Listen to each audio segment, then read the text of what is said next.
Hello, everyone, and welcome for this wonderful session with Dr. Naresh Bhatt. Dr. Bhatt has been kind enough to talk to us about a very important issue. The issue has to do with spouse as a caregiver. You know, sickness comes and situations arise from the health standpoint, both physical, mental, and whatever it can be. And the spouse many times carries the burden of that sickness, and because they are married for good and they are together for through health and through sickness. And so the issues arise, and Dr. Bhatt is going to talk today about some of the issues that he feels would be very helpful to understand. So over to you, Dr. Bhatt. Thank you, everybody. Thank you for listening and thank you for giving your feedbacks to Dr. Bakshi about my presentations or talks or interactive conversations. And whether it is Alzheimer's disease, Alzheimer's dementia, or any kind of chronic illness in the spouse, obviously it goes without saying that the uh, significant other has to pick up the pieces and is taken for granted as the caregiver, and they are sort of drafted in that role. And uh, any acute problem is not a big deal, it's relatively easy. But when somebody is suffering from a very serious disease which is chronic, debilitating, and making the person functionless, is naturally a burden to the remaining less sick spouse who may not be healthy himself or herself, but they still have to take care of the sicker one. So that is sort of a given. And what I have experienced from a lot of my friends, as well as I used to work as a caregiver, and my experience is that it is a very, very difficult thing to do for a variety of reasons, and especially because it is chronic, disabling, debilitating, and the sicker spouse is more dependent or completely dependent upon the less sick spouse. So there are multiple challenges that a caregiver spouse has in terms of caregiving of the sicker one. And Alzheimer's dementia is the worst one yet, because the person is sort of out of it, confused, and you cannot bring the person to understand your reasoning because they are beyond reasoning. They are frequently unaware of where they are, and they also have a lot of emotional overlay and physical challenges, uh, including continence and daily caregiving of themselves and grooming and so on and so forth. So, one of the things that can be is overwhelming issues. And I will start off by saying that very quickly, early in the process, the less sick caregiving spouse realizes that it is very difficult to take care of the sicker spouse by themselves. Now, so it becomes mandatory, or eventually it happens down the road, that the caregiving spouse will and does always need assistance from outside. Outside means outside the two nuclear family home, which is son, daughter in law, or the daughter and son in law, or the neighbor and or grandchildren or children, or any professional caregiving company. uh, and I'm in this process. There are a lot of problems that the caregivers faces, and usually the guests or anybody who is aware of the spouse's illness will ask them, "How is she doing?" or "How is he doing?" Nobody really asks how the caregiver is doing? How is the caregiver coping? What are the issues of the caregiver? What does the caregiver need? What kind of care does the caregiver need? Or is the caregiver burnt out? Does the caregiver need a break? What do they need? Nobody really asks about the caregiver, and that's one of the problems of caregiving, that the caregivers themselves feel neglected. And many times what happens is that the sicker spouse, who is care receiving spouse, is gone long before, no, is around, but the caregiver spouse is gone because the stress is tremendous. And right now, I'm just going to mention a few of them, uh, the challenges of the caregiving spouse. For example, diminished sleep, which is very important, but it is very frequently neglected both by the caregiver as well as by the care receiver. So, lack of sleep leading to exhaustion, anxiety, sickness of the caregiver spouse themselves, burnt out, lack of time, lack of relaxing time, severe anxiety, severe chronic depression, poverty, because a lot of expense goes in caregiving of the patient, and the supplies, like for example diapers, are very expensive, and caregiving expenses are also significant, and the know-how and the judgment, because of lack of sleep and exhaustion, is severely compromised for the caregiver spouse. Failure to relax, the caregivers feel isolated and angry, and they suffer from lack of appetite. They also have a condition called caregiver's guilt, because they think that they cannot care enough. And obviously, for example, diseases like chronic Parkinsonism or chronic fractures or chronic dementia, no matter how much care you give, is never going to be enough, because the dementia or the disease, Parkinson's or any kind of dementia, and any kind of inability or neurological condition, if somebody is wheelchair bound, it's not going to get any better. It usually gets worse. So the need for caregiving of the care receiving spouse keep on increasing, and eventually the caregiver spouse feels that they are failing, because they are not failing, there is just a threshold that they have crossed, that there is only so much they can do. Then they feel alone, they feel helpless, and they feel like nobody cares for them, nobody asks them how they are doing, everybody wants to know how the spouse is doing, so there might be some jealousy element as well. And of course they feel like there's no privacy, because the care receiving spouse is so needy, and the caregiving spouse is called upon to give up the rest, the luxury, the basic relaxation, and the basic needs of time out and time off. And all these things are compromised and have to be, and it gets more and more so as the time goes on, and as the disease stage progresses and worsens. Now I'd like to stop and pause for Dr. Baksh's feedback. You have dealt with these initial issues and also a little bit progressive issues in chronic situations very well. Outlined the whole scenario. I have a couple of observations to make, and that is this can happen to anybody. This Yes. chronic illness is something that we sort of need to think about that as something that can happen as we get older, as we had any kind of illnesses like diabetes, high blood pressure, heart problem, or neurological issues, particularly like we pointed out in earlier discussions, if we start losing memory, start forgetting things in this nature.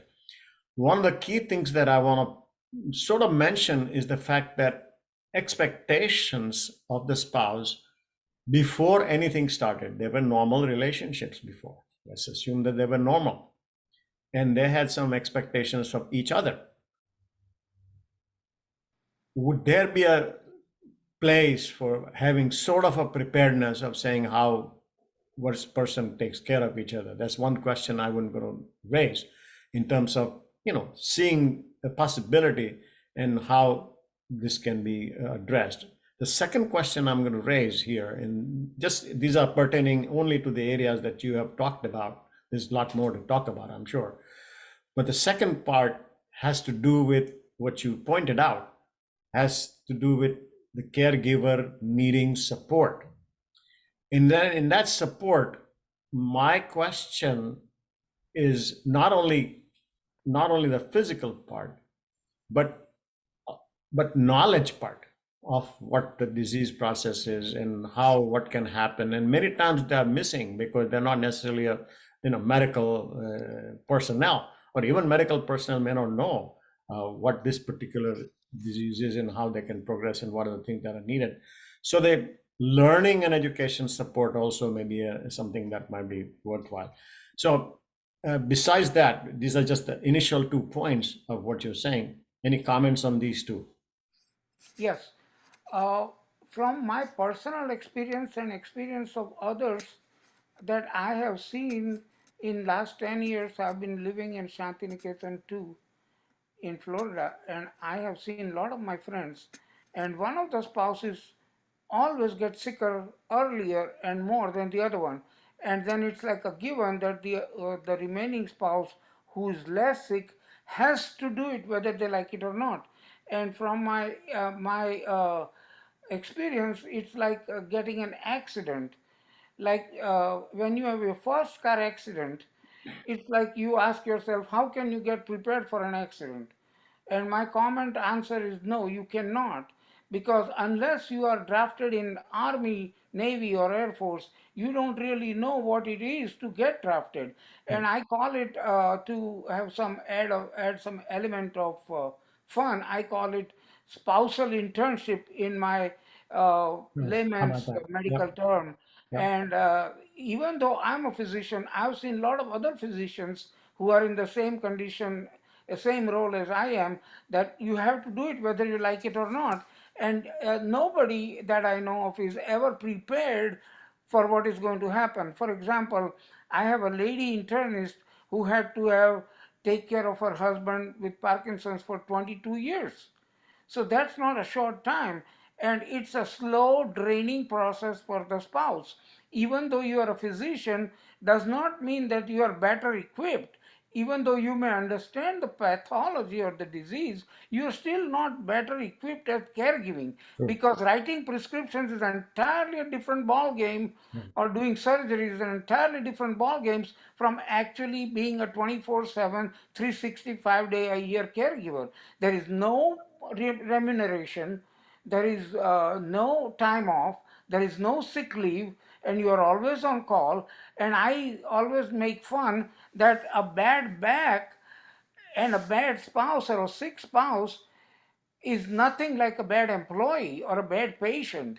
You can fire a bad patient, but you cannot fire a bad back or a bad spouse. You Yeah. have to learn to live with them. Right. Period.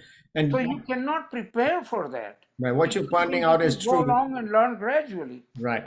And I think that's a fantastic point you're bringing out, because these are chronic, long-standing situations, and because many of these have come about with the lifestyles that are built in, lifestyle of a spouse and a husband and wife have been built in for a number of years.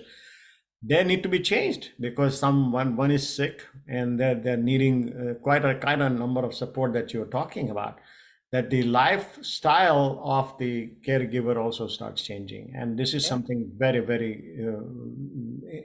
helpful to Whole know. life, whole life is turned Whole life upside is done. Yeah. down, Right. including the finances, Right. including the emotional outlook, including the spiritual consistency of the individual, and the faith in God. Everything is tested. So now, in order to move forward with a little bit of, and I know that the topic is so huge, and I think we'll have to cover portions of it at this point. But my question has to be: is there any kind of uh, help as soon as the spouse recognizes that this is going to be a chronic situation? Yes, What are there are the lots, steps? What there are are the lots steps of that they can caregiver do? supports. Lots of caregiver support associations around physically as well as virtually. On Okay. the web, like Alzheimer's.org is a website, dementia, and there are all kinds of caregiver groups which the local hospital can suggest, or you can look on the web. There are so many support groups that are available for caregiver support group, caregiver burnout group. There are lots of groups. So locally, they can contact some doctor, your primary care doctor can suggest, neighbors can suggest, friends can suggest, and other people in the like Department of Health can suggest too. Is there a psychology support also available? Because many times what happens in a situation, which I'm sure you have experienced yourself, and I have also experienced with my spouse when she got into some accident and stuff, that if you start asking for outside support, there is a sort of a feedback from the spouse as if you are not doing your part, and etc. And it can go back and forth in different ways, and to recognize this and to help out, then there may be a little support of understanding from an outside person.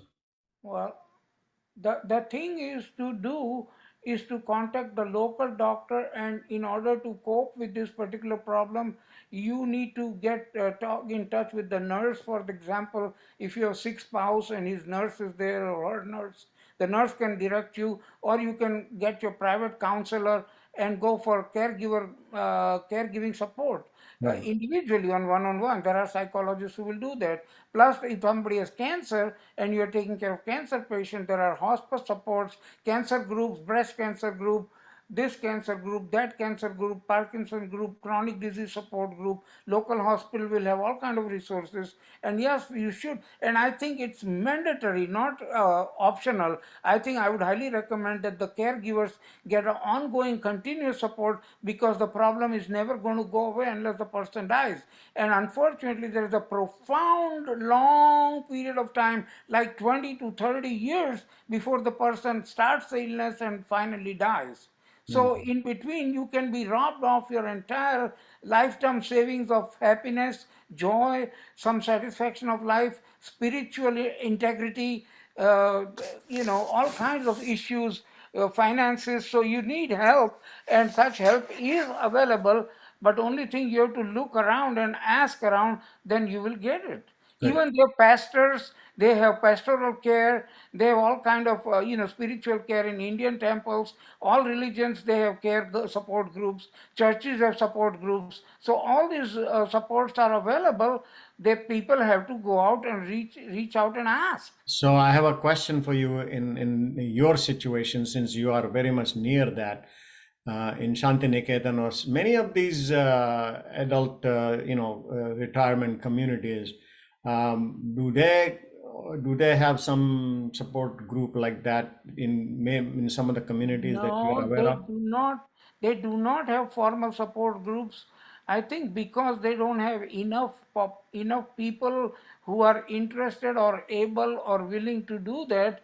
And you have to do it individually on your own, I see. and look for external support, because the associations do not have such services available, Right. because there again you need volunteers to do it. Right. And unfortunately, all residents are getting older, and Right. they are all having their own problems and their own spouses' problems. Yeah, and I think you're bringing up some very fascinating points here, and that is that when you are in a, say, a retirement community, or senior communities, where not only the people who are living there, each other like friends, they start noticing things, and then it might be a great structure to have from the community itself to say, well, if something like this happens, bring it up to the next level of support, which might be available, which might be referral, whatever, what have you. So whenever you're looking for a senior home, look for this kind of facility that is next step is available, because it can happen. I've had somebody who was in a development, and the person got lost in the development himself. He didn't know where his home was.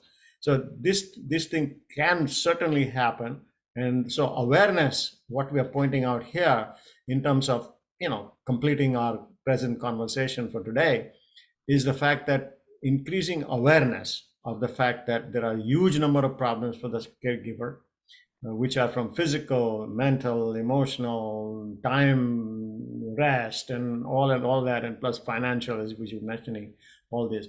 So multifactorial issues are present. However, there has to be understanding on both spouse, sick spouse, and as well as the caregiver, that the awareness of support and asking for support and getting the support becomes a very essential part here. So would you say that that would be a Yeah, sort of a I would like to conclusion? make a concluding remark Mhm. that because I'm a physician, I like to do medical advocacy as a Mhm. volunteer activity in addition to a lot of other volunteer activities that I'm already doing, Right. because I think any community like this or any community would be benefiting from a medical advocate who will advocate on behalf of the residents Right.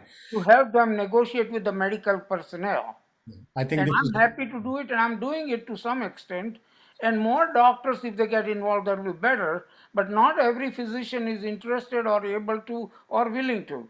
That is very true. And because the multiplicity of factors involved, the understanding of a physician is also not always complete in that direction. As a support giver, most of the people like the acute care and write a prescription and do the surgery, and in the end of that, because when it is long drawn out affair, that's becomes a more of a social burden rather than burden on but it's a huge healthcare burden also. It's not just social, but it becomes a healthcare burden. So Dr. Bhatt, I think you've covered some phenomenal points here, and I'm sure that people listening to this will get some ideas and some help in terms of looking for situations like that, and asking for support, creating support structures around them. So thank you very much for today's time.